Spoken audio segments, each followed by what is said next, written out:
All right, the championship, loved by many, hated by few, respected by all, second to none. I'm going to say that again, loved by many, hated by few, as you could probably see now from some of the posts and things that I've been getting on the last couple of comments that have been told to me about shut up, shut up, shut up. And, you know, I don't care.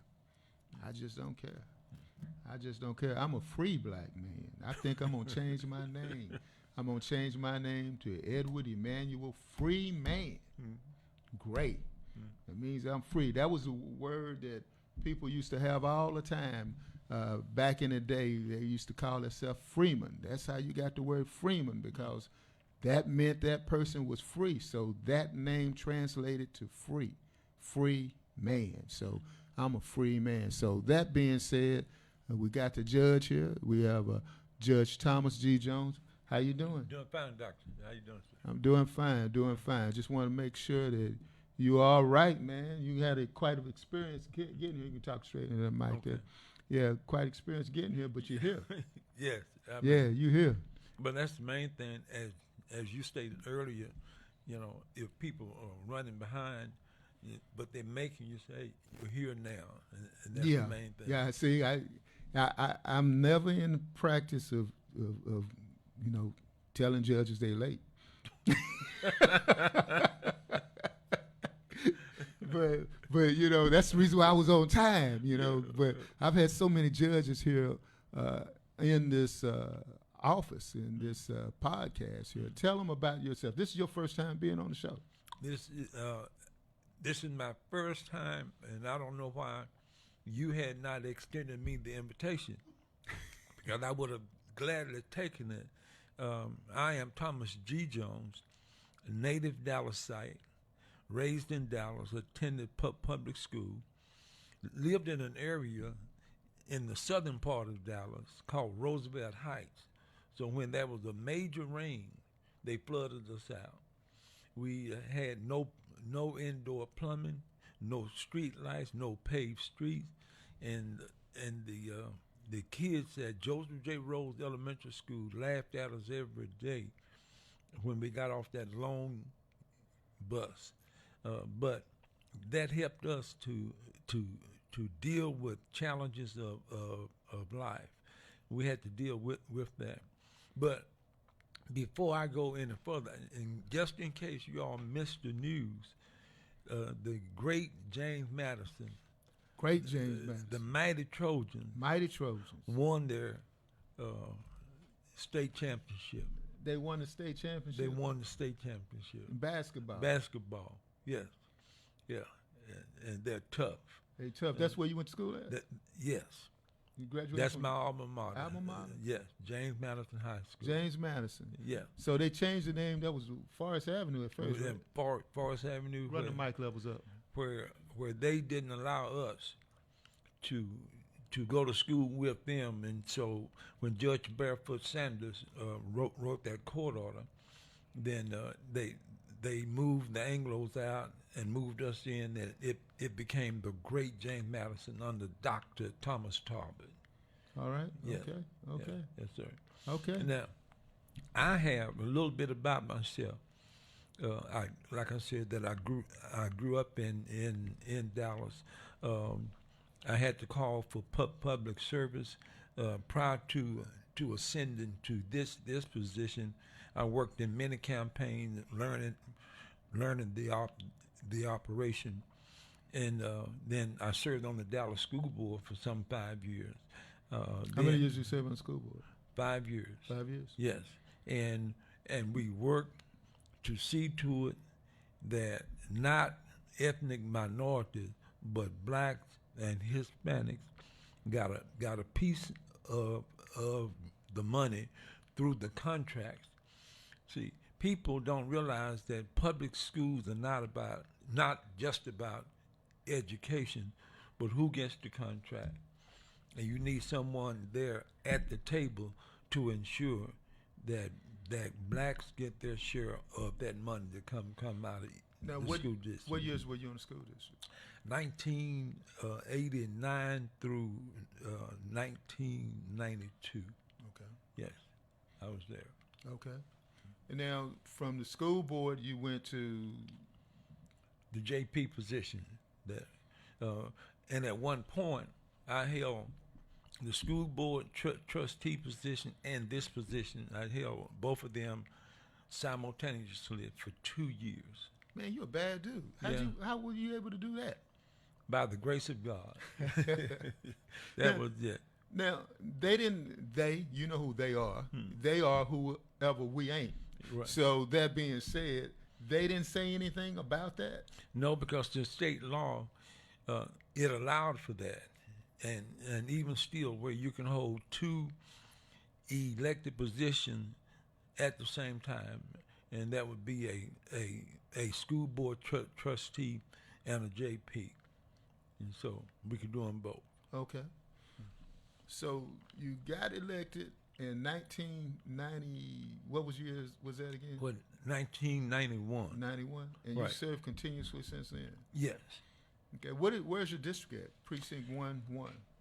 Precinct 1, we cover Lancaster, Texas, Duncanville, the east side of the DeSoto, Glen Heights, all of South Dallas, and a portion of downtown.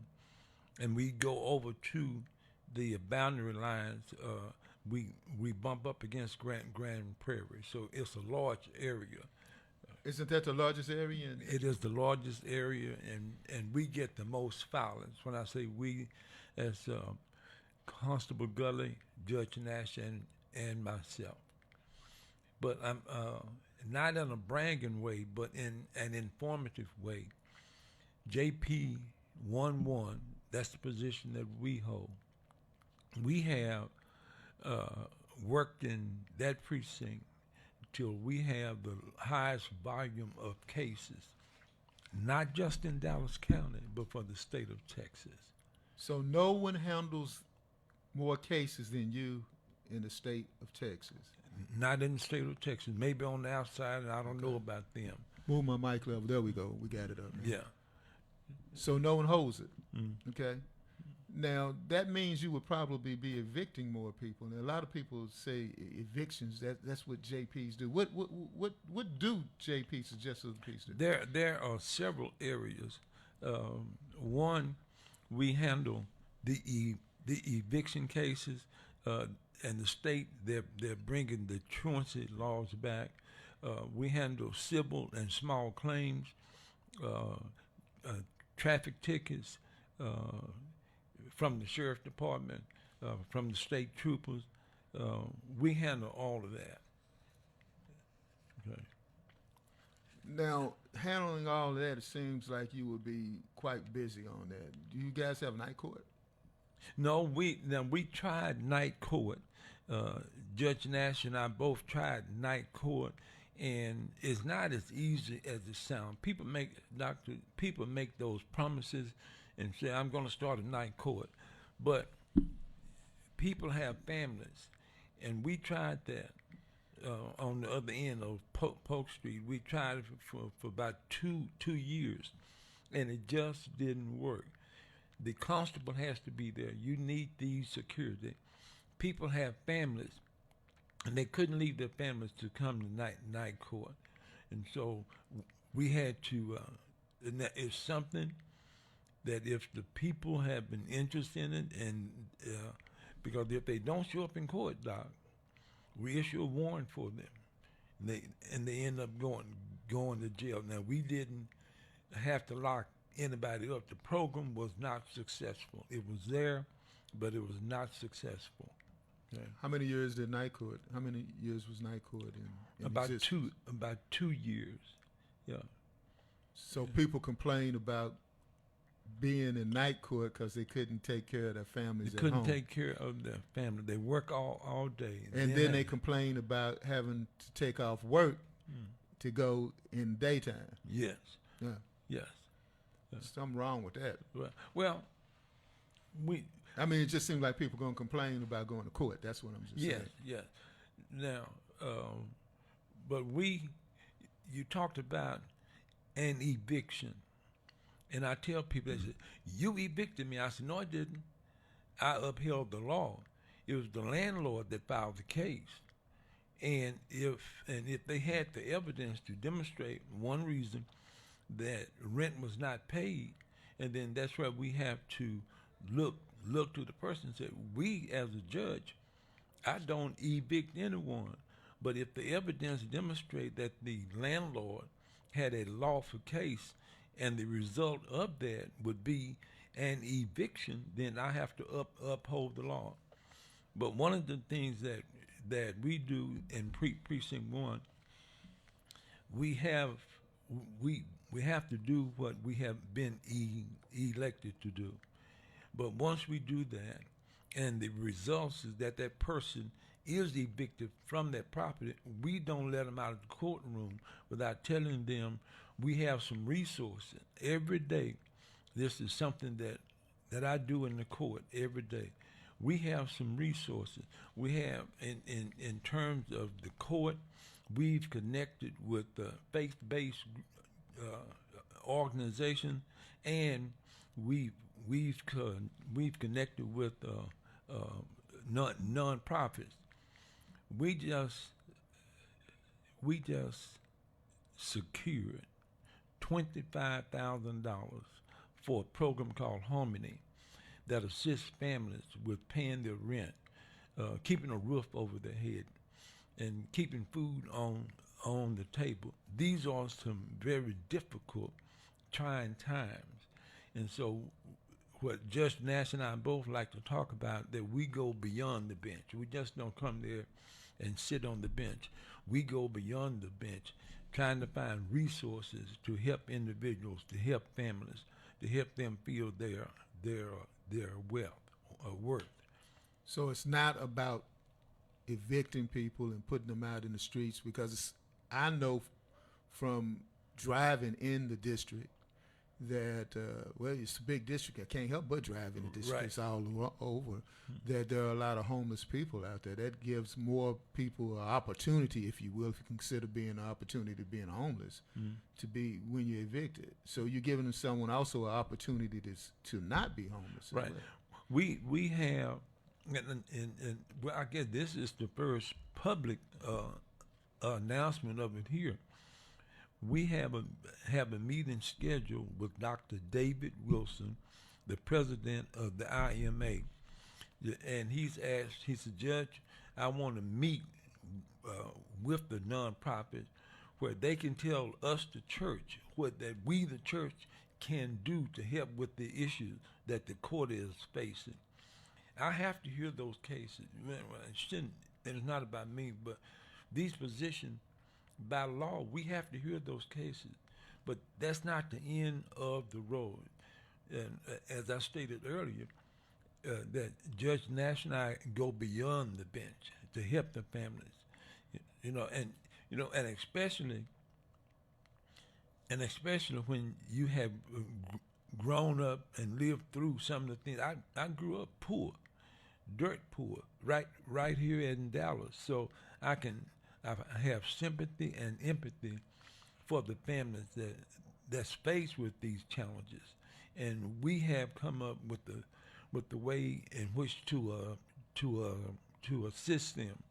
And so I like helping people. I love what I do, and I like to reach out and try to help people, and especially young people, to help them to become all that God has created them to be. How can you do that? Well, we have one of the many things that we do.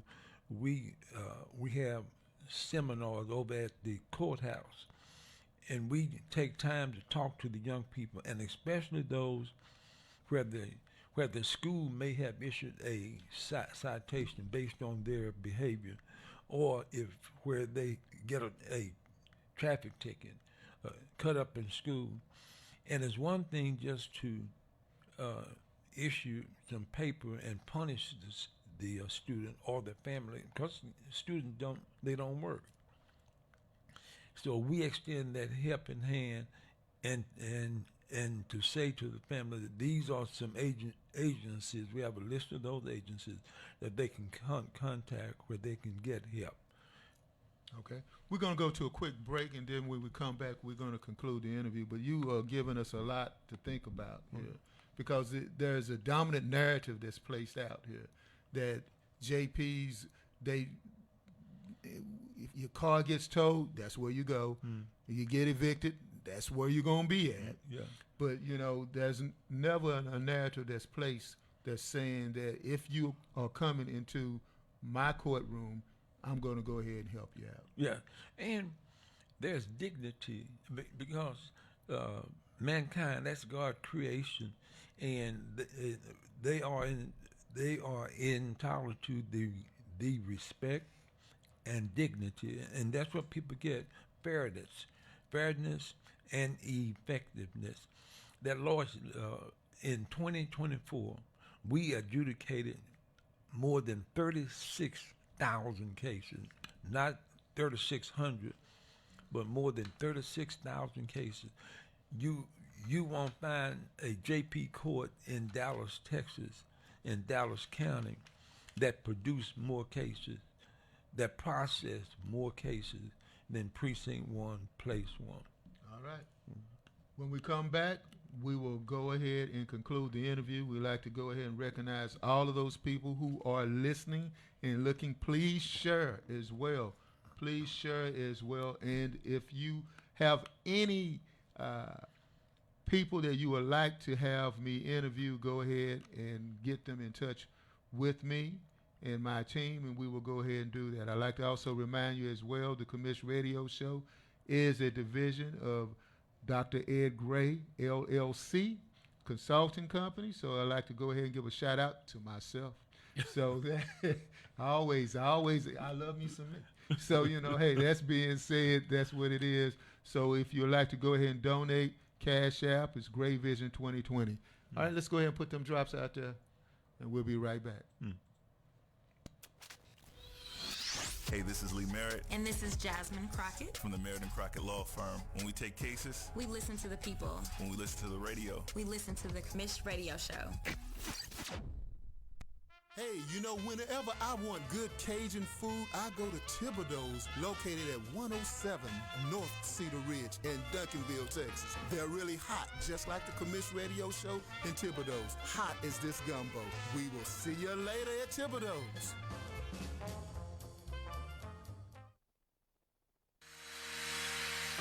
Men, you've been spending countless hours on YouTube searching for encouragement and empowerment. I want to give you the tool that you need today. It's InTheHuddleOnDemand.com. Go to InTheHuddleOnDemand.com today for the encouragement and empowerment that you've been searching for. You'll get a behind-the-scenes look of what's been going on with In the Huddle with Chris Howell. Go and check it out today.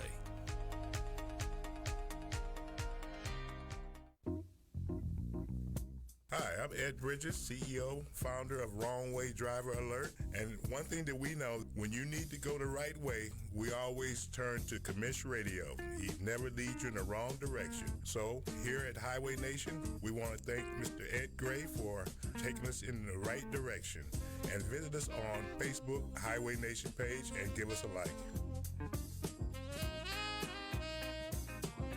All right. Keep on keeping Hello out on. there. Yeah, hello out there. That's right. Hello out there. That was pretty good. You might as well keep running with it, but, but that's what it is. Hello out there. As you know, there is a runoff coming. And tell us about the runoff, man. Well, the runoff, there in the primary, there were three of us vying. There was two running against me, and I was running for reelection.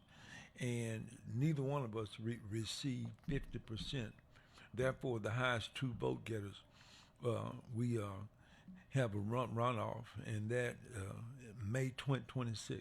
May 26th. And I'm convinced that I am the best qualified person for the position. I am currently on the bench. All the things that the challengers say what they want to do, we've already tried, we've already done, and we're still doing.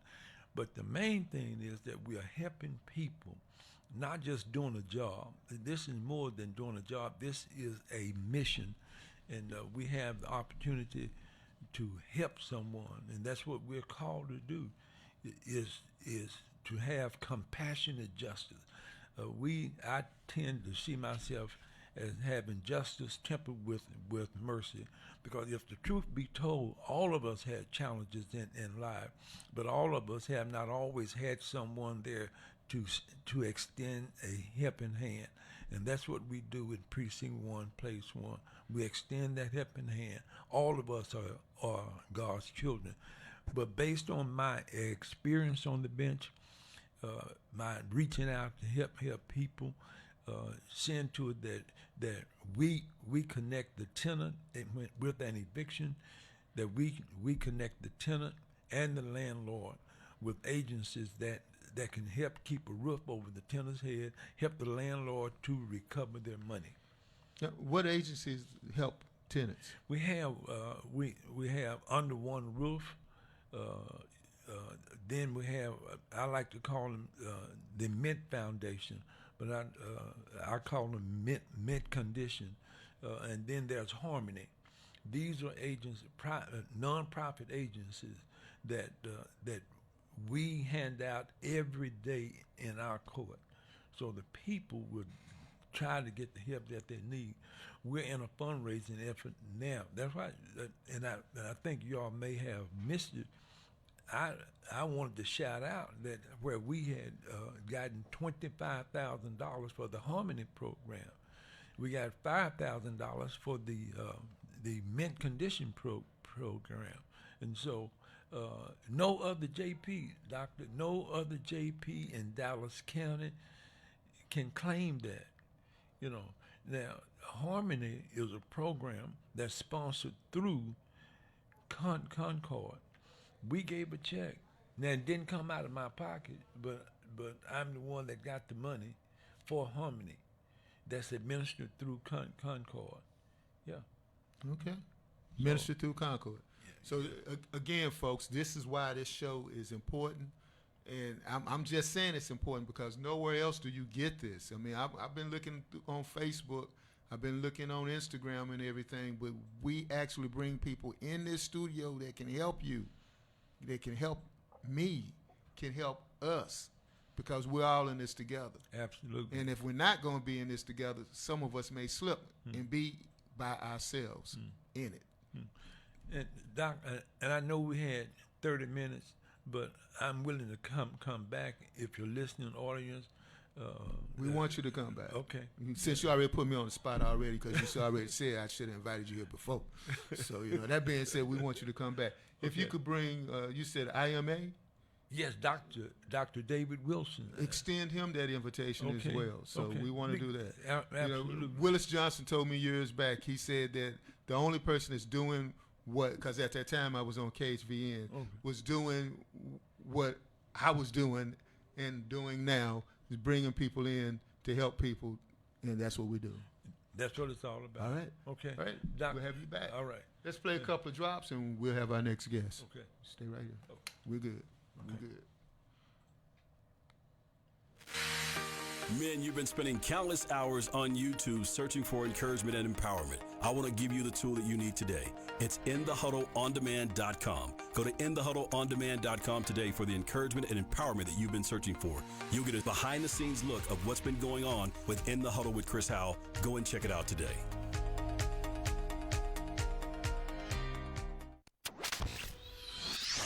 This is Sheldon Smith, president of the National Black Police Association Dallas chapter, with my good friend Ed Gray on Commish Radio every Saturday. Tune in.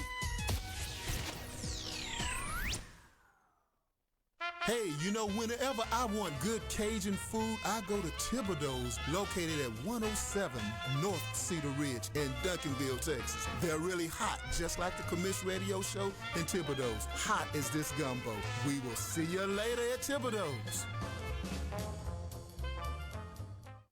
I'm Pastor Freddie Haynes. I listen to the Commish Show on the Fishbowl for my social activism information so I can be a better agitator.